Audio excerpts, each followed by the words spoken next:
একটা অভূতপূর্ব তীব্র গণ আন্দোলনের মধ্যেই আমরা রয়েছি। ন্যায় বিচারের দাবিতে সমাজের সব স্তরের মানুষ আওয়াজ তুলেছেন। এর পাশাপাশি আমাদের দৈনন্দিন কাজ, চাকরি, ব্যবসা বা বিভিন্ন পেশার যে দায়বদ্ধতা, সেগুলোও তো থেমে নেই। হয়তো সব পুরোপুরি স্বাভাবিক নেই, তবুও থেমে তো থাকতে পারে না, তাই না? সেই দায়বদ্ধতা থেকেই আবারও বেরিয়ে পড়া। আগস্টে ধানবাদের পর সেপ্টেম্বরে শান্তিনিকেতন। তবে ধানবাদে ছিল টিম টিন আর শান্তিনিকেতনে সোলো ভ্লগ বা একা। তবে আমি বলি একা না, নিজের সঙ্গে। 16ই সেপ্টেম্বর 2024। প্রথম পর্বে থাকছে সোদপুর থেকে শিয়ালদহে পৌঁছে মা তারা এক্সপ্রেসে কিভাবে শান্তিনিকেতনের পরের স্টেশন প্রান্তিকে পৌঁছলাম এবং কিভাবে বৃষ্টি মাথায় অনস্পট হোটেল বুক করলাম, লাঞ্চ ছাড়লাম। সেসবেরই গল্প না, বাস্তব। আমি তির্যক আর তোমরা দেখছো আমার channel tour and tune with Tirjak, সংক্ষেপে TATT। না না না তেমন একটা মনের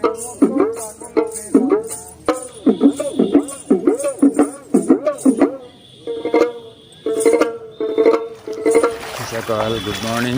আজকে 16ই সেপ্টেম্বর 2024। ফাতিয়াস দোয়ার গ্রাম। কালকে আগামীকাল হচ্ছে বিশ্বকর্মা পুজো, 17ই সেপ্টেম্বর। আমার কী অবস্থার মধ্যে বেরিয়েছি দেখো, যে পরিস্থিতি দেখো। সোদপুরে রয়েছে আমার পাড়াতে, 6টা বেজে গেছে, 6টা 5-7 মতো হবে। ঠিক আছে, এখন এখান থেকে আমি অটো ধরবো, ট্রেন যাবো সোদপুর স্টেশন। সোদপুর স্টেশন থেকে ট্রেনে শিয়ালদা মা তারা এক্সপ্রেস ধরে যাব বোলপুর, না বোলপুরের পরের স্টেশন যাব প্রান্তিক। তো অটোতে আস্তে আস্তে বৃষ্টি নেমে গেল, সাবওয়ে দিয়ে হাঁটছি। 1 নম্বর প্ল্যাটফর্মে যেতে হবে। আমি 4 নম্বর দিয়ে গেলাম, 8 নম্বর প্ল্যাটফর্মে গিয়ে টিকিট কাটতে হবে। মানে ইউটিএসটা কাজ করছে না, তো চটপট টিকিটটা কেটে 1 নম্বরে কেটে আবার 2 নম্বরে আসতে হবে। একটু এক্সট্রা খাটনি করতে হচ্ছে, কিছু করার নেই।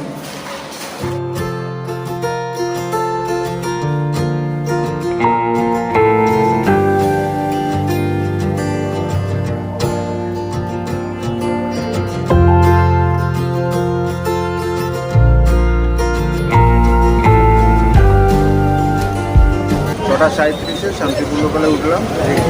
এখান থেকে তো 8 ঘন্টা লাগে শিয়ালদা। আর একটু আগে যেতে চাইছিলাম, একটু দেরি হলো। দেখা যাক, পৌঁছে যাবো আশা করি।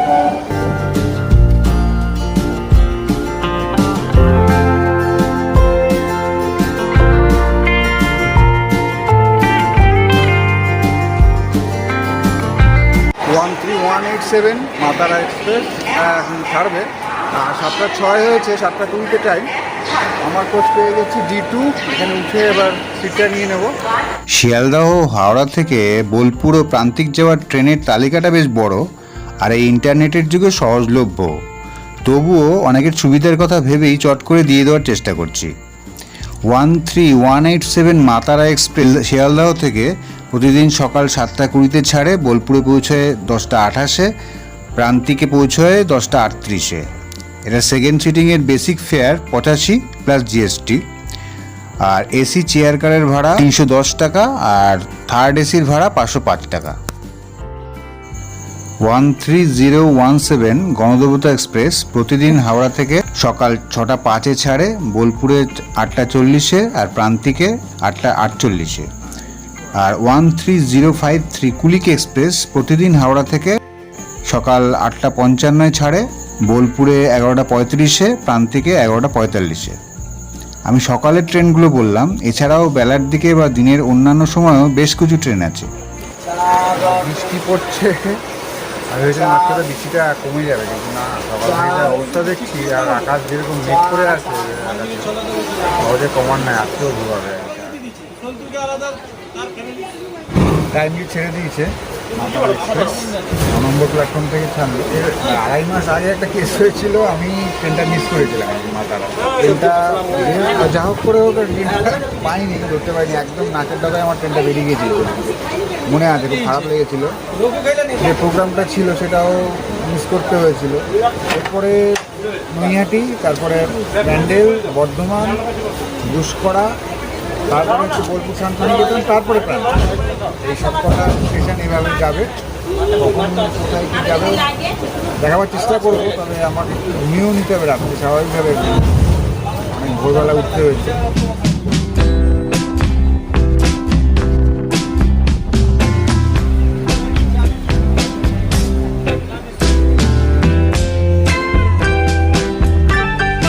এনআইটিতে এই মিনিট 4 লেট হলো। 8:04 ঢোকার কথা, 8:08 ঢুকলো। এনআইটিতে এই 5টায় দাঁড়িয়েছে।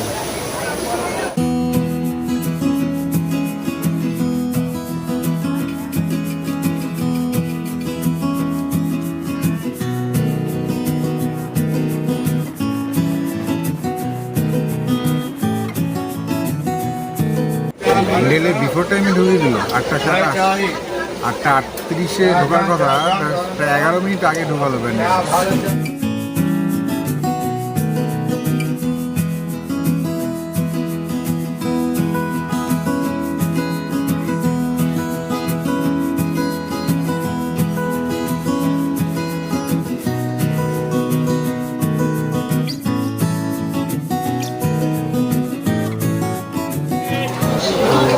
ঘন্টা লেট করে এলো বর্ধমান।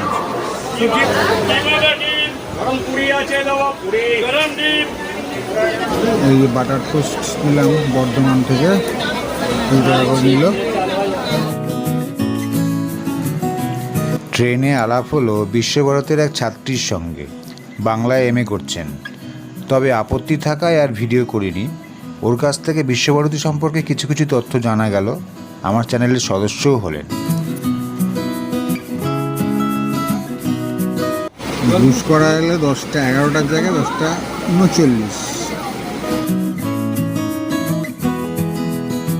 না না না তেমন একটা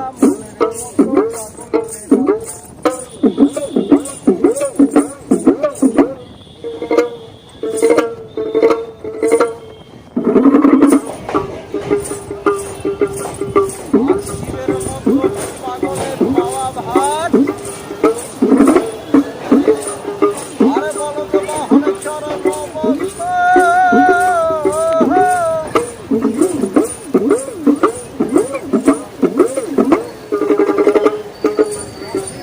প্রায় 11টায় এলো বোলপুর শান্তিনিকেতন। আরও এখান থেকে 4-5 মিনিট প্রান্তিক বৃষ্টি হচ্ছে।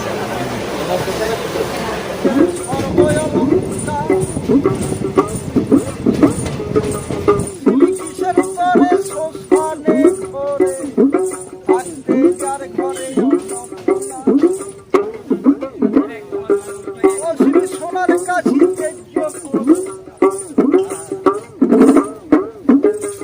আর শ্মশানে ওই তো নেমে পড়লাম প্রান্তিকে 11:07, 8 ঘন্টার উপরে লেট।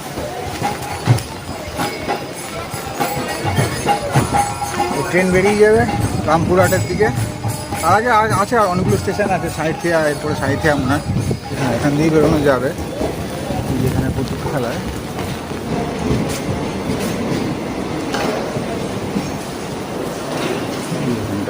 খেলা হয় কাউন্টার।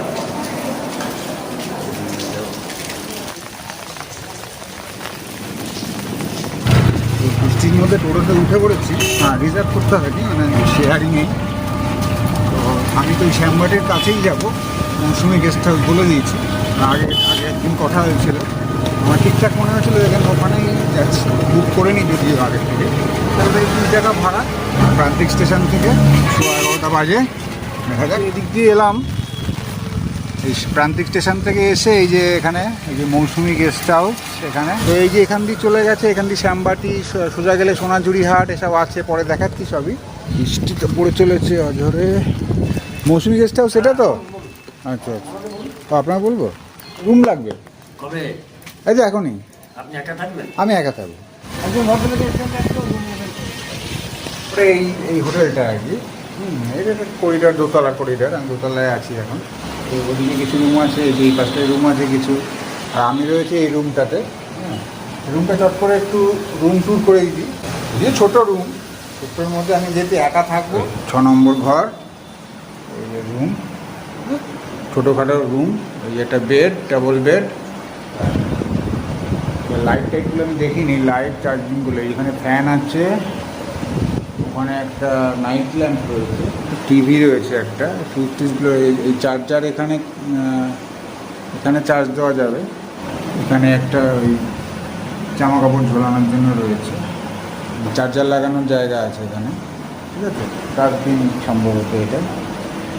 আর এখানে টেবিল মতো আছে, এখানটা জানলাটা খোলার ব্যাপার নেই, খোলা যেতেও পারে, ওই পাশটা থেকে এই বারান্দাটা দেখা যায়, ঠিক আছে। আচ্ছা, এখানে আয়নার ওই দিকেও একটা জানলা রয়েছে, ওই পাশে সিঁড়ি রয়েছে, জানলার পাশে সিঁড়ি রয়েছে, আয়না, দুটো চেয়ার রয়েছে, টেবিল রয়েছে একটা।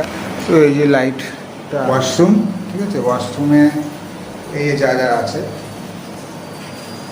গিজারও আছে, কমোড, গিজার, বেসিন, এখানে একটা আয়না। এই একটু আয়নাটা একটু অপরিষ্কার, ঠিক আছে। যেটা এখানে যা সব আছে টল এমনি ঠিকই আছে বাথরুম। এখানকার বেশিরভাগ হোটেলের মতোই এই হোটেলেরও চেক ইন দুপুর 12টায়, চেক আউট সকাল 11টা। আমি অবশ্য 11:30টায় চেক ইন করলাম, ফাঁকা ছিল বলে ওরা আপত্তি করেননি। হ্যাঁ, এটা মানে 4 বেডের সম্ভবত, 4 বেডের রুম। ভালোই, রুমগুলো খারাপ না। এই রুমের পজিশনটা ভালো, পেছন দিকেই মানে ব্যালকনিটা রয়েছে, দিচ্ছে এখানে। এই ব্যালকনি, পাশেই রাস্তা, এই প্রান্তিক রোড, আমার কুটির রোড মনে হয় সম্ভবত এটা, মেন রোডটা এখানে। আর প্রান্তিক স্টেশনটা এই দিকে পড়বে, এখান থেকে 1 কিলোমিটার, 1 থেকে 1.5 কিলোমিটার প্রান্তিক স্টেশন। হ্যাঁ, আর বেশ নিরিবিলি জায়গাটা, এবং প্রচুর গাছপালা রয়েছে, প্রকৃতি রয়েছে। ওদিকটা আমরা যাবো, ওদিকটা যাইনি, ওদিকটা গেলে বুঝতে পারবো। ক্যানালটা রয়েছে এখানে, সোনাঝুরি এটা এদিকে, শ্যামবাটিটা এইদিকে পড়বে গেলে, আর সোনাঝুরি ফরেস্ট যেটা, যেখানে সোনাঝুরির হাট বসে, সেটা এই দিকটাতে পড়বে। আর গেটটা এখানে গেলাম। ওদিকেও কিছু ঘরটর রয়েছে দোতলার, দেখি আছে। আর একটা ফ্লোর আছে, সেকেন্ড ফ্লোর, কিছু ঘর আছে। ডিটেলে যাব না, এদিকে ওই একই পজিশানে রয়েছে ঘরটারগুলো। এখানে রয়েছে, এদিকে রয়েছে, এদিকে রয়েছে। মোটামুটি কটা ঘর আছে? 12টা রুম আছে। কি কি মানে ডাবল বেডরুম? ওটা আছে আপনার হ্যাঁ, 6টা আর 5টা। 5টা হচ্ছে 4 বেড, আচ্ছা। আর 6টা হচ্ছে 2 bed. 3 bed, 2 bed, 2 bed, 2 bed. আর কীরকম রেটটা বলে দেবেন একটু? 800 আর 1200 নন এসি। নন এসি 800, 1200, সবই নন এসি? না, এসি আছে 5টা। আচ্ছা, ও 800 হচ্ছে ডাবল বেড, আর 1200 হচ্ছে 3 জন 4 জন থাকা। আচ্ছা, আর এসি কি আছে? এসি হচ্ছে 2 বেড হচ্ছে 1200, আর যেগুলো 4 বেড সেগুলো 1600। রেটটা কি ওঠানামা করে? সে তো করবেই। সিজনে ছাতা হাতে বেরিয়ে পড়েছি, টিকিট করে বৃষ্টি হচ্ছে, খুব জোরে না হলেও তাও বুঝে যাবো কিছুক্ষণ থাকলে। তো এই মোড়টাতে চলে এসেছি, শ্যামবাটির মোড়টা আর কি। সোজা গেলে বিশ্বভারতী, আর ওইদিকে সোজা গেলে এই এদিকে সোনাঝুরি। তো শ্যামবাটির মোড়টা থেকে একটু এগিয়ে এলাম এই দিকটায়, সোনাঝুরির দিকটায় এসে এইখানে হোটেল, এখানে। আচ্ছা, শ্যামবাটি মোড়ে এসে রাজুর হোটেল বললেই, সবজি ভাত আর ডিমের অমলেট নিয়ে নিলাম। ডিমের ঝোল করে না, ডিমের অমলেট। মাছ মাংস খেতে চাইছি না। ডাল, আলু পোস্ত, সবজি। রেট কত আছে দাদা? মিল 80 টাকা, মাছ ভাত 90। আচ্ছা, আর চিকেন নিলে 120। আচ্ছা, চিকেন 120, মাছ ভাত 90, আর ডিম ভাত নিলে 80 টাকা। আর সবজি ভাত যদি কেউ নেয় 70 টাকা। 70। আচ্ছা, মিল ঠিক আছে, ঠিক আছে। এবার খাওয়া দাওয়া শুরু করে, এই যে মোটামুটি হোটেলটা সিম্পল হোটেল, অসুবিধা কিছু নেই। অন্য সময় ভিড় থাকে, আজকে বৃষ্টির ওয়েদার, তার মধ্যে সোমবার। না, 2 দিন থেকে বৃষ্টি হচ্ছে না। লাঞ্চ সেরে একটা টোটো বুক করে নিয়েছিলাম, প্রথমে বিশ্বভারতী ক্যাম্পাস, তারপর সৃজনী শিল্পগ্রাম। তবে এগুলো আসবে দ্বিতীয় পর্বে। ভিডিওটা ভালো লাগলে লাইক, কমেন্ট, শেয়ার, সাবস্ক্রাইব ইত্যাদি যা করার করে দেবেন। হ্যাঁ, সঙ্গে থাকবেন, ভালো লাগবে। হ্যাঁ, আর সমালোচনা থাকলে সেটাও করবেন। আপনার সাজেশান থাকলে, কোনো বিষয়ে সাজেশান থাকলে সেটাও করবেন। পরে পরপরই খুব চটপট ফিরছি। সুস্থ থেকো, নিজের মতো করে খুব ভালো থেকো। আজকের মতো টাটা।